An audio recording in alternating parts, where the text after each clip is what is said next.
안녕하십니까? 한 주일 동안 잘 지내신 줄로 압니다. 오늘은 성경 해석하는데 실제적으로 어떻게 해석해 나가야 될 것이냐는 내용을 몇 주간에 갖춰서 살펴보도록 하겠습니다. 성경 해석은 단계라고 말하기는 어렵습니다. 그러나 차근차근 해석하기 위한 계단 같은 단계가 필요하다고 봅니다. 그래서 성경 해석의 6단계라고 하여 안진선 목사님이 썼던 알기 쉬운 성경 해석학을 살펴보면서 6단계로 나누겠습니다. 안진선 목사님은 목회자이고 교수이면서 설교를 위한 해석을 하고 있는 것이기 때문에 학자적인 해석이 아니라 우리에게 많이 도움이 된다고 생각합니다. 동시에 여러분에게 소개했던 4페이지 설교, 윌슨이라는 사람이 쓴 이 책에는 성경 해석과 함께 설교를 어떻게 해야 되는가를 풀어놓은 책입니다. 그래서 성경 해석의 6단계를 살펴보고 다음에 4페이지 설교의 설교를 위한 성경 해석, 준비 이런 것을 한번 살펴본다면 좀 더 나은 설교를 하기 위한 목회자가 되지 않겠나 생각을 합니다. 그래서 성경 해석의 6단계는 첫 번째가 본문이 속한 책의 개론을 공부하는 겁니다. 두 번째는 본문 관련 역사적 배경을 조사하는 것이고요. 세 번째는 본문의 문맥을 살펴보는 것입니다. 그리고 네 번째는 본문 구조를 분석하는 겁니다. 다섯 번째는 본문의 주요 단어 의미를 파악하는 것이고 여섯 번째는 종합적으로 본문의 핵심 메시지를 찾아내는 것입니다. 꼭 이것이 어느 하나로 구분되진 않지만 그러나 좀 구분해서 살펴본다면 성경 해석이 좀 더 쉬워지지 않겠나 해서 6단계로 구분한 것으로 생각이 됩니다. 먼저 성경 해석의 첫 단계입니다. 우리가 첫 단계를 개론 연구라고 했습니다마는 전 여기 한 가지 더 추가를 해가지고 성경 통독이 있어야 된다고 생각합니다. 성경을 한 번도 읽어보지 않은 사람이 성경 해석은 어렵다고 생각하고 적어도 목회자는 성경을 다독해야 되지 않나 생각을 합니다.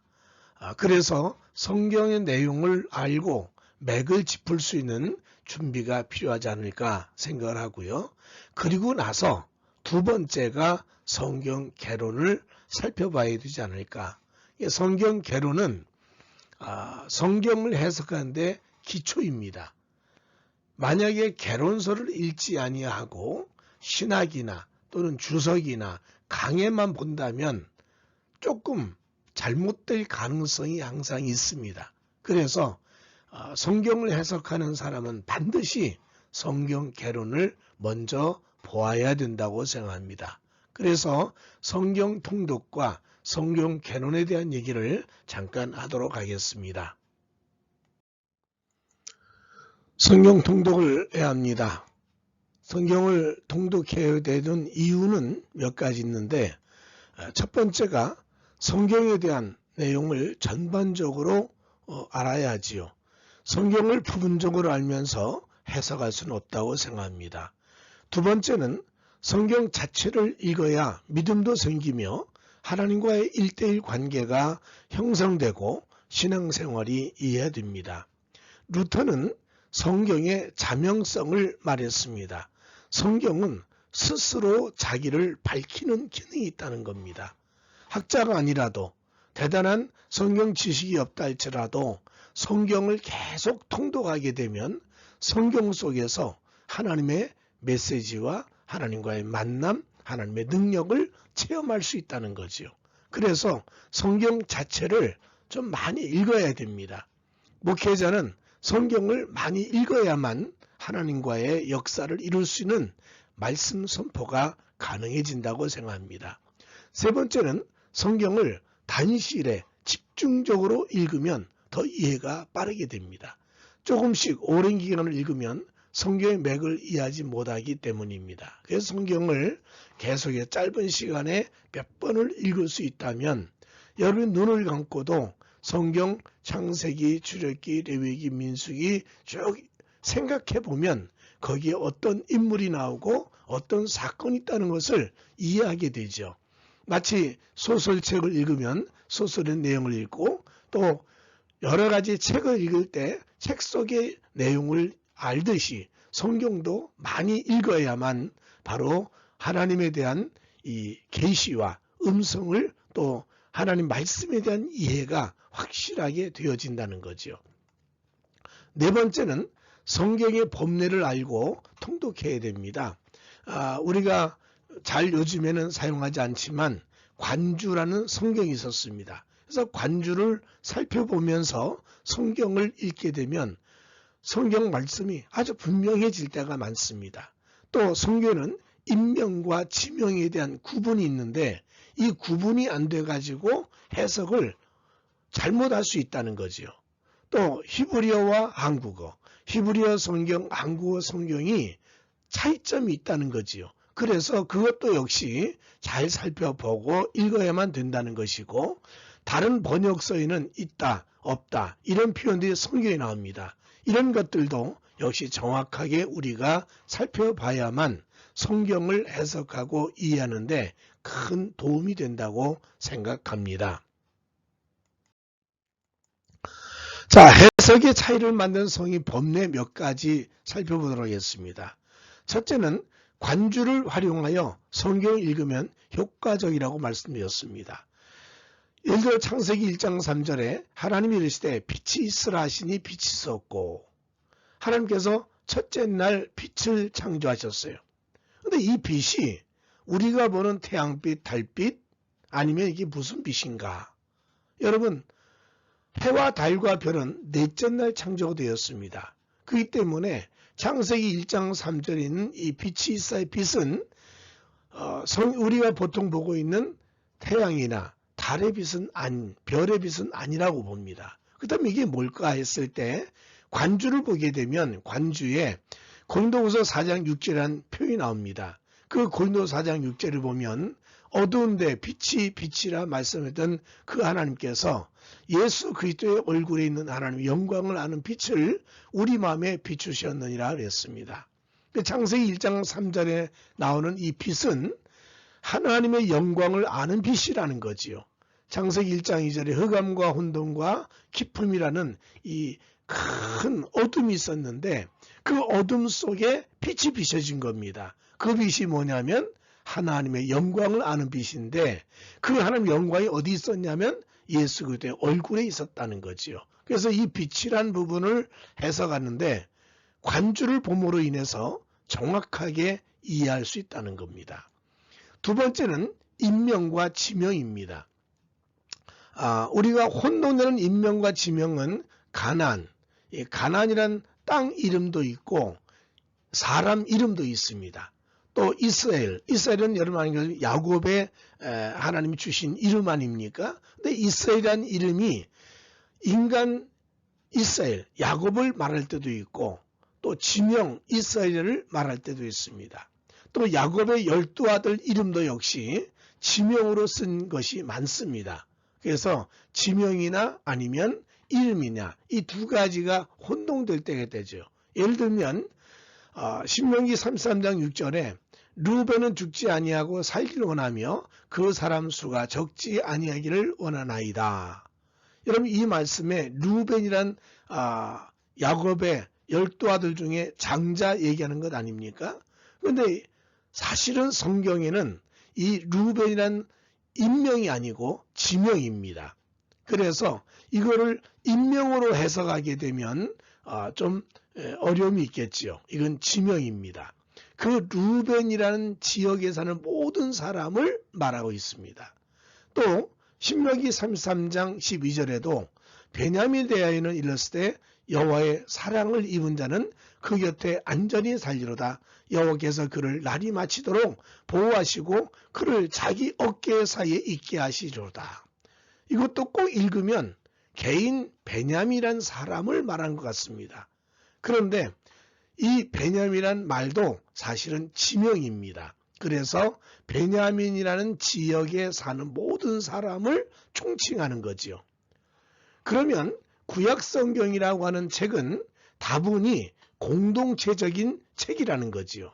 개인에 대한 한 사람 한 사람도 중요하지만 그 공동체, 지역 안에 있는 모든 사람을 지칭하는 표현도 된다는 거지요. 그래서 루벤이니, 베냐민, 요셉 이런 표현이 개인 같지만 사실은 지명을 말하고 있음을 우리는 알 수가 있습니다. 이런 구분도 우리가 보면서 읽어야 성경 해석이 정확하지 않겠습니까?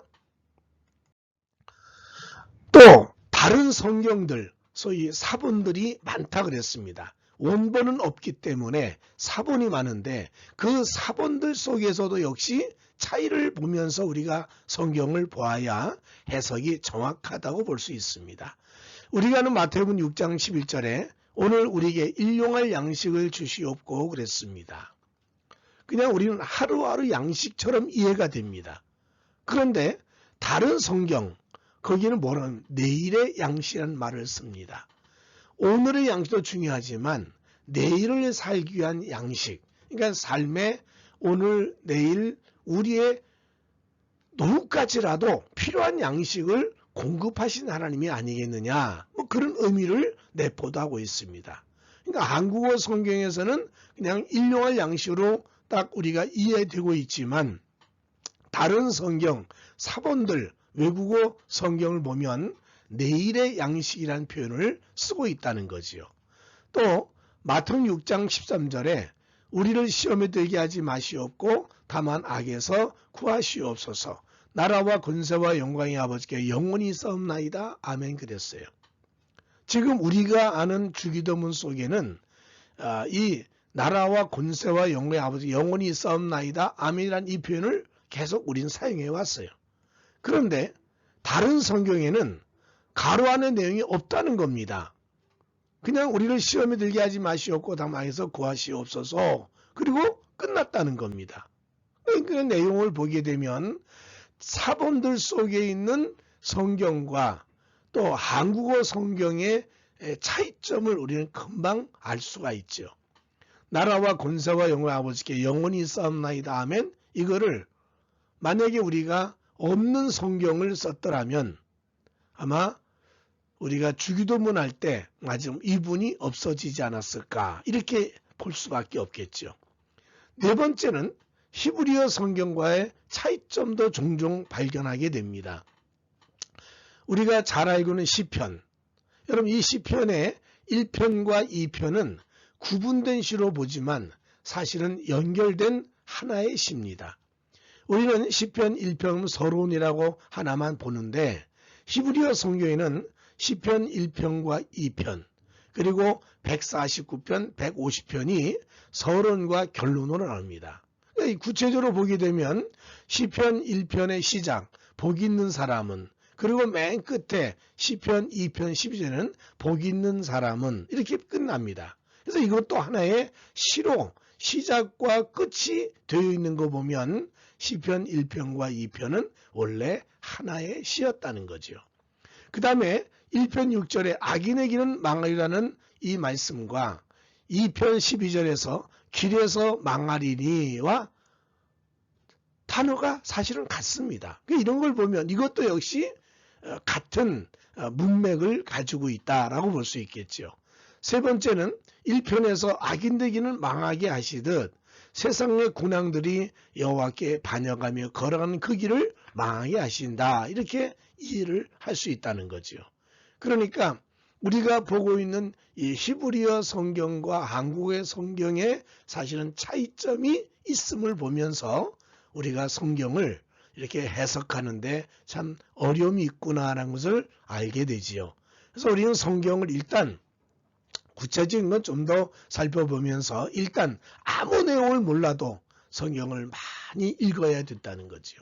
그리고 나서 성경을 이제 하나씩 하나씩 내용을 알고 개론서를 보고 신학을 알고 또 사상을 알고 저자를 알고 그러고 나서 다시 성경 읽어보면 아마 하나님의 메시지, 하나님이 주시는 섭리가 분명하고 확실하게 우리에게 전달되지 않을까 생각을 합니다.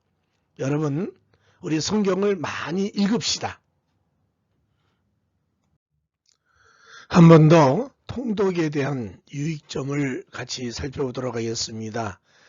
첫 번째는 성경을 처음부터 마지막까지 읽으면 하나님의 깊고 넓고 높으신 하나님 뜻을 알게 됩니다. 그러므로 성도들이 성경을 많이 통독하도록 가르치고 필사하게 하면 좋습니다.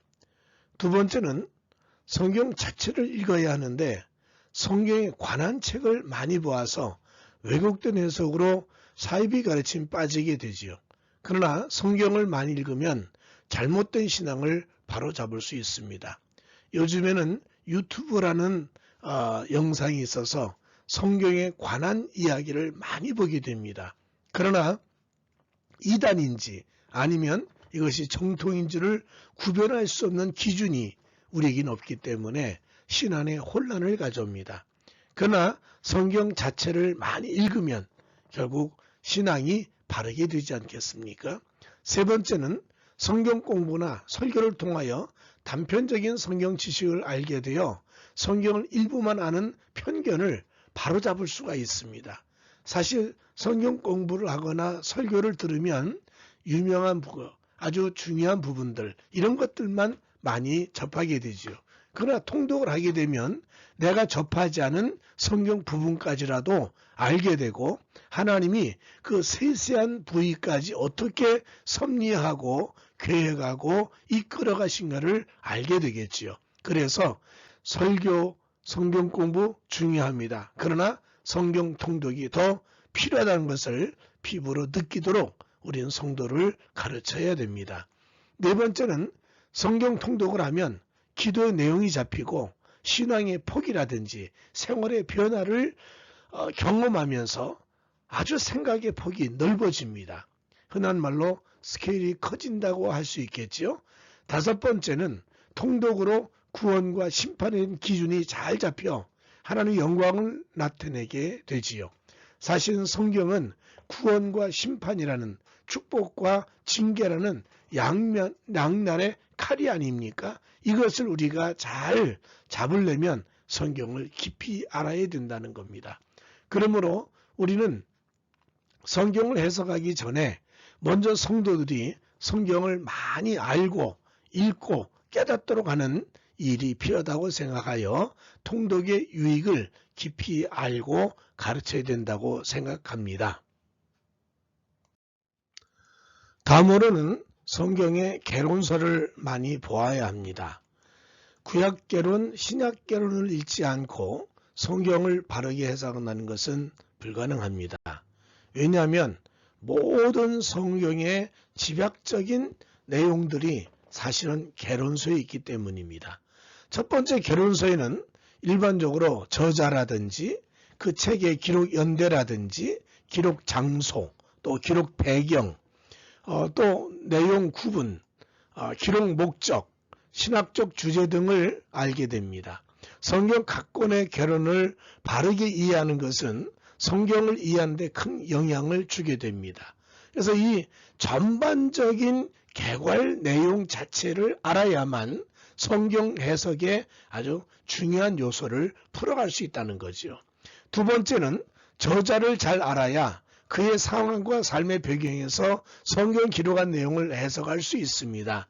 저자의 상황을 모르면 시대적인 오류를 범할 수 있습니다. 여러분, 우리가 이미 아는 것처럼 마태복음을 쓴 마태, 그 마태는 어떤 사람이었을까? 우선 개괄적으로 우리가 설명하기를 그는 세리였다. 그는 철저하게 유대교를 믿는 유대인이었다. 이런 그 저자에 따라서 마태복음, 마가복음, 누가복음, 요한복음의 내용이 서로 다르지 않습니까? 여러분, 마태복음에 있어서 마태는 너희가 율법의 1.1획도 지키지 않으면 절대로 구원받지 못한다는 아주 철저한 율법주의를 강조합니다. 아니, 예수님을 믿으면 구원받는다는 요한복음과는 너무 대조적이지 않습니까? 그렇기 때문에 이 저자에 대해서도 우리가 잘 알아야 그의 상황, 그의 삶의 배경 모든 것들이 같이 정리가 된다는 거지요. 그 세 번째는 기록 배경도 잘 알아야 합니다. 기록하는 시대적 배경이 하나님의 섭리를 아는 요소가 되기도 합니다. 여러분, 기록하는 사람이 가지고 있던 그 시대적인 배경, 그때가 네로 황제 때인지 아니면 AD 70년 로마 디도주장에 의해서 예루살렘 멸망한 때인지 아니면 지금 평안한 시대인지 참 여러 가지 시대적 배경에 따라서 그 상황에 맞는 말씀이 있다는 거지요. 지금 현대적으로 보는 시대적인 상황과 과거 창세기 때라든지 아니면 2000년 전의 시대적인 배경이 같을 수는 없지 않습니까? 그러다 보면 당연히 해석도 다양할 수밖에 없다는 얘기죠.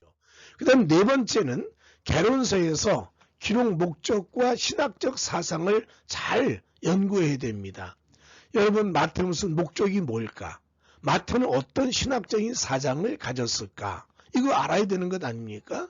각 권에 기록한 목적과 그 책에 담긴 주요 주제들을 알면 저자나 하나님께서 주시는 메시지를 쉽게 찾을 수 있습니다. 그러나 기록 목적과 신학적 사상을 알지 못하면 해석하는 사람이 아전인수격으로 또는 자기의 주관적인 해석을 할 가능성이 있다는 얘기입니다. 그래서 우리는 성경의 기록 목적을 정확히 알아야 되고요. 신학적인 사상도 알아야만 우리가 성경을 잘 해석할 수 있습니다. 예를 들면 요한복음 같은 경우는 기록 목적이 뭡니까? 믿음과 영생 아닙니까? 그러니까 모든 사건마다 예를 들면 2장의 가나 혼인잔치 얘기라든지 또 3장에서 니고데모 얘기라든지 4장에서 수가성 여인의 얘기라든지 5장에 38년 환자가 낫는 이야기라든지 6장에 오병의 기적이라든지 또 7장에 광야 초막적 이야기라든지 8장에 가늠하다 현장에 빈 여인 얘기라든지 또 9장에 보면 소경이 눈 뜨는 얘기라든지 이런 여러 가지 얘기들을 하면서 그 안에 목적이 있다는 거예요. 그게 뭡니까? 믿음입니다. 그 안에 뭐가 있습니까? 영생이 있습니다. 이것이 정확하게 기록되어져서 설명한 것이 바로 개론서라는 거지요. 다섯 번째, 개론서를 보아야 각 권의 내용 구분을 알고 문맥을 파하고 본문을 정리할 수 있습니다.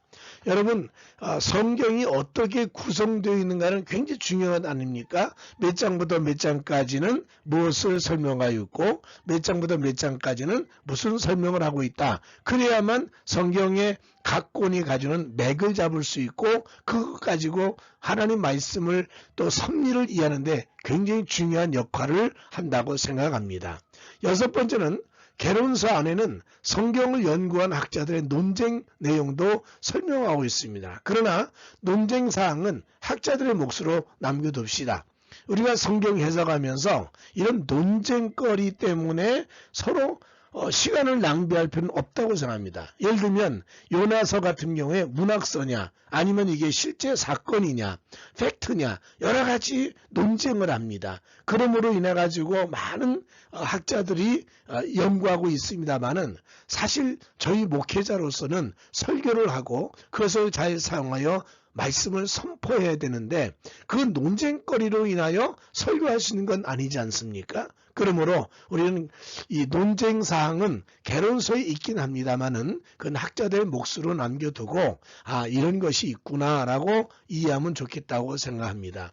출애굽기가 13세기 됐냐 15세기에 되어졌느냐 이런 부분도 학자들은 굉장히 논쟁이 많아요. 그것도 심지어 교단 간에도 이것이 주장하는 차이가 큽니다. 그러나 이런 논쟁거리를 설교의 재료로 쓰진 않지 않습니까? 그러므로 우리는 성경 해석에도 이런 논쟁거리에 너무 집중하지 않기를 간절히 바랍니다.